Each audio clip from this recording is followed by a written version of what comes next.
Bom dia a todos, espero que estejam bem em suas casas. Eu sou a professora Gisele Helena, professora de Português e Produção de Texto da Rede Sul-Americana. Então, antes de iniciarmos as aulas, gostaria de solicitar que se posicionem em uma mesa com o livro de vocês, caderno, para que, se necessário for, façam algumas anotações para acompanhar melhor o meu raciocínio. Conforme falei nas aulas passadas, eu vou dar todo o conteúdo programático de forma ordenada, tópico por tópico. Hoje, nós vamos iniciar o terceiro tópico de português, AV2, primeiro bimestre, sétimo ano. As aulas serão todas direcionadas para o sétimo ano. Então, hoje vamos começar com frase e oração, que se encontra no módulo 1, na página 95. Lembrando também que após os conceitos, tem sempre exercícios para serem feitos. E no final do módulo, tem toda a correção. Então, eu inicio falando, de frase. O que seria frase? É um enunciado de sentido completo e pode ser formada por uma ou mais palavras, que não necessariamente precisa ter um verbo para ter sentido. Vou dar um exemplo, socorro. Quando eu digo socorro, é uma frase com sentido completo. Alguém precisa de ajuda, pede por socorro. Agora eu vou falar um pouquinho do que é oração. É toda a construção linguística que contém um verbo ou uma locução verbal. Vou dar um exemplo. O dia está maravilhoso. Ok? Então, vamos voltar a falar de frase, para que vocês possam entender melhor. Existem frases com verbos, mas quando isso ocorre, essa frase é constituída de orações. E por quê? E por que isso? Existem dois tipos de frase. A frase nominal é aquela que não possui verbo. Seria no caso, quando o sentido da frase é completo, e nem necessitou de nenhum complemento. Quando eu digo socorro, é uma frase com sentido completo. Alguém precisa de ajuda, pede por socorro. Todo mundo entendeu. Então, e a frase verbal? Tem a frase nominal, que é aquela que não possui verbo, e a frase verbal, que se estrutura em torno de um ou mais verbos.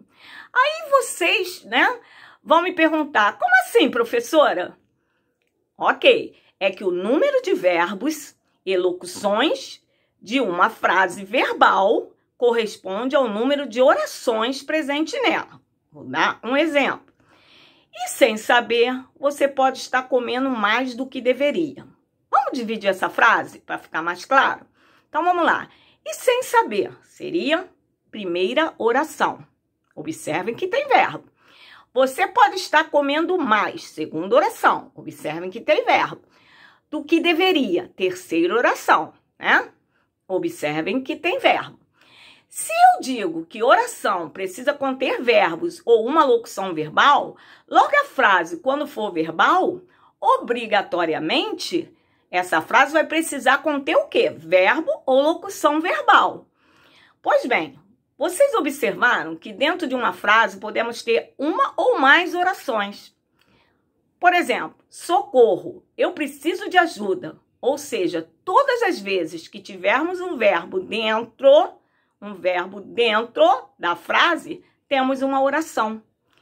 A questão aqui é que não necessariamente essa oração sozinha faz sentido.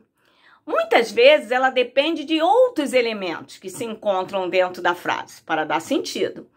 Então, para resumir tudo isso que eu falei, a frase, ou ela pode ser uma única frase, com sentido completo, que é aquela que eu citei anteriormente, socorro,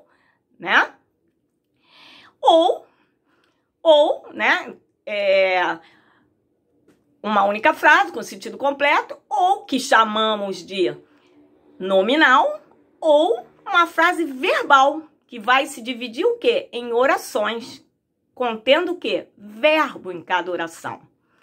O texto precisa ser uma unidade com coesão e coerência, sempre. Esses dois conceitos são importantíssimos para todo o conteúdo, né, elaborado, pois são eles que garantem uma melhor compreensão do texto. Não é isso, gente? E aí, ainda falando de frase e oração, ainda existe o período. Só que o período vocês não vão estudar agora no 7º ano, então não vou nem entrar nele, tá? Para não confundir a cabeça de vocês. Então, hoje, para esse ano, para 7º ano, vocês precisam somente, né, assimilar, entender frase e oração. Então, gente, hoje paramos por aqui, né? Vamos ficar por aqui. Espero ter os ajudado a entender o que é frase e oração. E vamos seguir em frente. E aguardem o próximo tópico do conteúdo da V2 primeiro bimestre. Relembrando que sempre direcionado as aulas para o 7º ano. Desejo a todos um bom dia, que vocês fiquem bem nas suas casas e um grande abraço.